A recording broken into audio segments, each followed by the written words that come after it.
काहे गुटखा खाते हो? आदत सी पर गया, थोड़ा बहुत खा लेते हैं। तो शक्ति खाते हो जी। तो ऐसे वो गोल गोल उड़ जाते हो आप शक्तिमान। मैंने कर्म करे गलत कर्म करे। बोले हम इस घर की बहू हैं, कौन निकाल सकता आपको? और सबसे ये कहती डोलते हैं इसके बच्चे नहीं हैं तो हम लड़के की दूसरी शादी अरे बोले जब साथ में बुढ़िया रहने नहीं देगी तो बच्चे होंगे कहाँ से? पति पत्नी साथ में रहेंगे तब ना बच्चे होंगे। बुढ़िया बीच में घुसी पड़ी है। मैंने कर्म करे गलत कर्म करे। माया कितने प्रकार की होती है इसको समझा गुरुजी। मम माया दुरत्या, माया कई तरह की होती है। स्त्री भी एक माया है, पैसा भी एक माया है। माया किसे कहते हैं? जो है नहीं पर दिखती है। जैसे आपके कितने बेटे हैं? दो। आपके हैं? आपके हैं? कंफर्म है? आपको ना भी अपने पति से दूर नहीं रहना चाहिए। गुरुजी लेकिन वो रखना नहीं चाह रहे। ये कह रहे हैं कि अगर तू घर पे आएगी तो मेरे घर वाले तुझे घुसने नहीं देंगे। घर वाले कौन? सासू माँ। अरे सास की छाती पे चढ़ जाना तुम। बोले काहे नहीं घुसने दोगी बुढ़िया? महाराज जी जैसे जोड़ी ऊपर से बन के आता है बोलते हैं भगवान, तो किसी का डबल शादी होता है वो कैसे? उसकी डबल जोड़ी बन गई। केम छो? ठीक छो। मजे में। मैं वृंदावन पहली बार आई हूँ गुजरात से। मैं 3-4 दिन यहाँ आश्रम में ही थी। मैंने जैसा टीवी पर देखा था बिल्कुल यहाँ पर वैसा ही है। और आपका स्वभाव बहुत ही सरल है। आप भक्तों के लिए ज्यादा से ज्यादा समय निकालते हैं। ये देखकर बहुत ही अच्छा लगा। मैं खुश हुआ।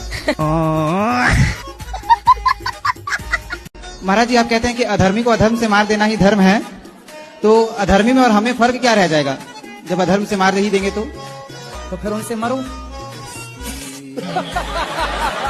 वो आपको मार तुम्हारी बहनों को ले जाएंगे, बलात्कार करेंगे, तुम देखते रहना तमाशा। महाराज जी वही पूछ रहे थे। क्या हम वही तो बता रहे हैं जो आप पूछ रहे हैं? क्या बताओ, क्या समझ में आया बताओ? कि कुछ सहो मत, अगर गलत हो रहा है तो। हाँ वही तो हम कहे थे सिंपल भाषा में, क्या धर्मी को अधर्म से मार दो। और तुम क्रॉस क्वेश्चन कर लिए। क्या स्वीकार किया आपने? मार देना चाहिए कि नहीं? अधर्मी को अधर्म से मार देना चाहिए। सही है? सही है। यही तो हम कह रहे थे। तो काहे प्रश्न चिन्ह खड़ा करते हो बात में? हस्बैंड है कि पति है? पति। तो पति नहाते ही नहीं आपके? मतलब रोज नहीं नहाते हैं। कितने दिन में नहाते हैं? 2-4 साल में एक बार?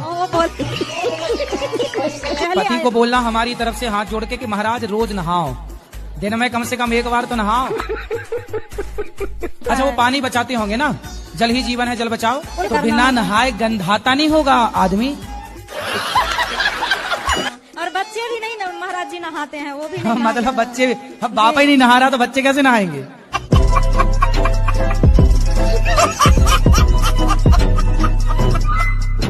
अच्छा बाद में कोई आपको दिक्कत तो नहीं जाएगी? दिक्कत नहीं जाएगी। तो फिर बोलो खुल्लम खुल्ला।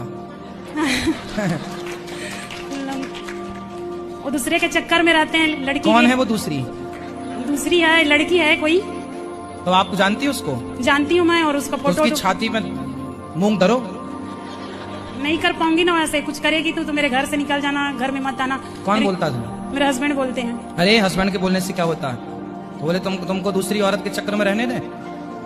और कहीं इधर उधर होती रहती है स्थान में, उसी को ले जाते हैं, मेरे को कहीं नहीं ले तो उसके जाते। बाल पकड़ के थोड़ा दो उसको तरीके से प्रसाद। आप तो लीगल हो, वो अनलीगल है। लीगल है तो आपका तो अधिकार है। पत्नी कौन? जो अपने पति को गलत राह पर चलने से बचाए। ये नहीं कि पति उसके संग घूम रहा है तो आप रो रही हो ना जी। यदि स्त्री दुर्गा है तो चंडी और काली भी है। जरूरत पड़े तो छाती में चढ़ के ढिसुम ढिसुम 4-6 जमाओ।